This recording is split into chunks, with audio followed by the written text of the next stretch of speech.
let's take a look at the alignment for Trikonasana, triangle pose.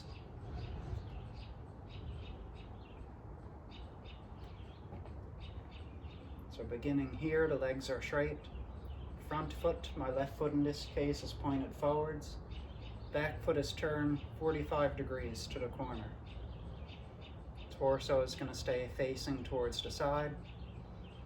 And to begin with, we'll take the arms parallel with the floor. And the arms are going to stay 180 degrees apart. So to come into the pose, first we want to send the hips backwards. And reach forwards with that left hand. We'll hinge at that left hip to come down. So here the left hand could come to the shin, ankle, foot, or the floor, wherever you could comfortably reach. I'll take my hand to the foot.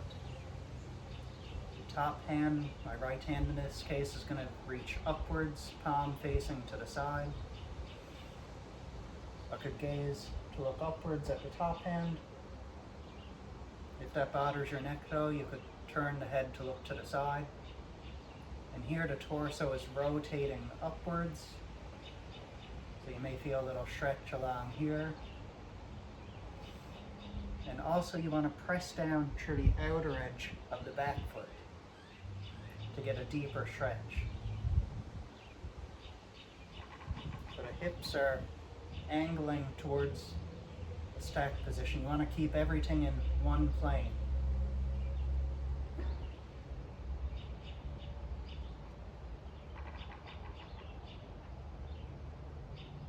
And then to exit the pose, what I would do is I would look down to the bottom foot, bend into that leg, shifting upwards, returning to that beginning position. And then you could do that on the other side, pivoting the feet. So heels are in alignment. And you could repeat the same on the other side. Hips go back, reaching the right hand forwards in this case. Down. Left hand reaches up. And I'm pressing down to the outer edge of the left foot.